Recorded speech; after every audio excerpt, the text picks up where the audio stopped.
Welcome to this explainer. Today, we're jumping right in and peeling back the layers of history to reveal a Napoleon Bonaparte you've probably never met before. Most of us know the historical giant, right? The brilliant strategist, the emperor who completely reshaped Europe. But the source material we're digging into today, a historical text titled The Great Eagle, strips all that legendary status away. It exposes the deeply personal, often agonizingly human side of a man who changed the world. Think about it. We usually get this really stark contrast. On one hand, history gives us the stoic, iron-willed conqueror, the guy who sent thousands of soldiers into the absolute chaos of battle without even flinching. But our sources reveal that on the flip side, there was a profoundly vulnerable man, a guy who was fiercely protective of his family, desperately reliant on affection, and who actually openly wept over his kids and stepchildren. When you picture the grand historical moment of his coronation, what really comes to mind? We see the ultimate public persona. We see this European autocrat who seems totally obsessed with power, orchestrating one of the most magnificent displays of authority in modern history. It's so easy to assume that pure ambition was literally the only blood running through his veins. But behind that heavy crown, the reality was a desperate, deeply emotional man. Take this line from a letter to his first wife, Josephine. "I am dying to see you, 1,000 kisses from one who loves you truest." During his grueling military campaigns in Italy and Egypt, while he's managing entire armies and dodging artillery fire, he would literally halt his command just to write these agonizingly intimate, lovesick letters begging for her attention. It's wild. Let's move to Part 1, A Brother's Sacrifices in Poverty. To truly understand the complex man behind the empire, we've got to look at his incredibly difficult beginnings. The Napoleon who commanded Europe was actually forged in the fires of extreme financial hardship.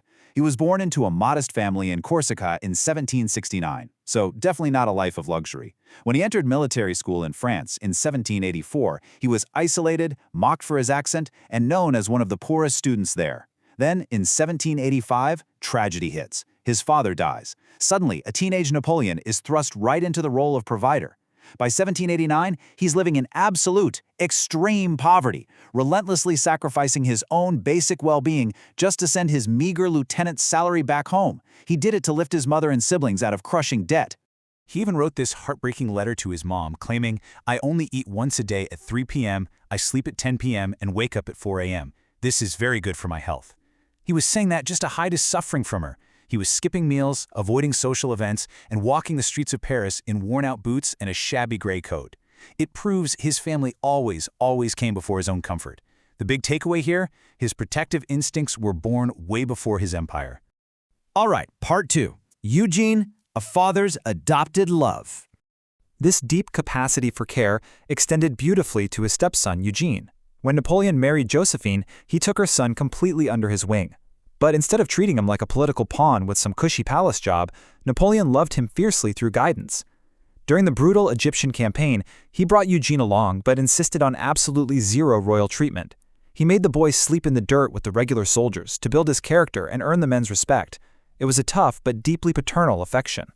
He never saw the kid as a burden from a previous marriage. He would openly praise Eugene to his generals, saying, "Eugene deserves to be an example to everyone. If there is a hole in front of us, he is the one who extends his hand to me."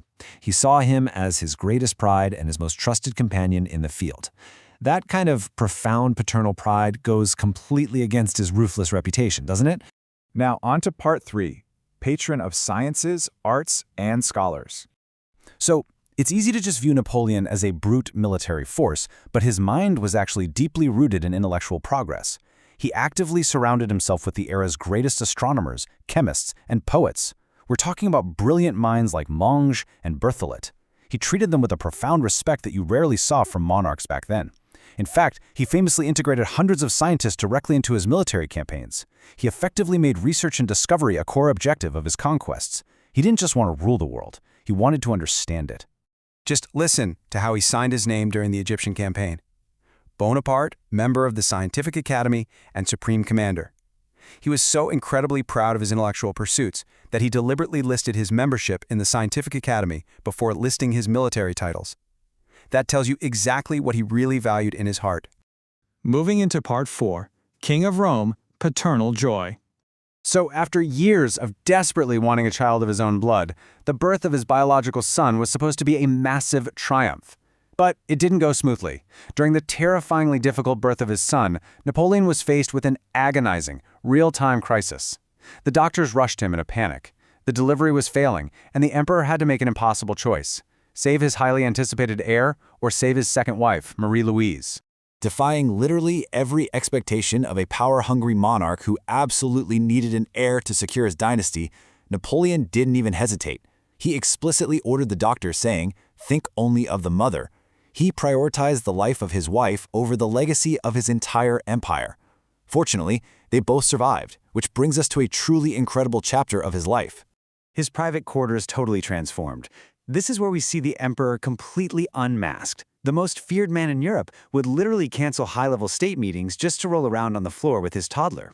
According to the sources, he would happily let his son ruin important government documents just to hear the boy laugh. He'd playfully smear gravy on his son's face at the dinner table, often shedding actual tears of joy. He was just completely captivated by fatherhood.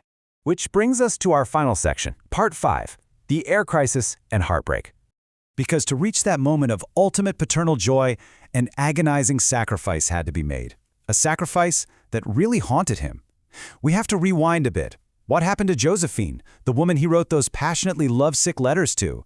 Why did he have a second wife in the first place? The answer lies in the harsh, cold reality of empire building. Josephine's inability to conceive a biological child was no longer just a personal sorrow for them.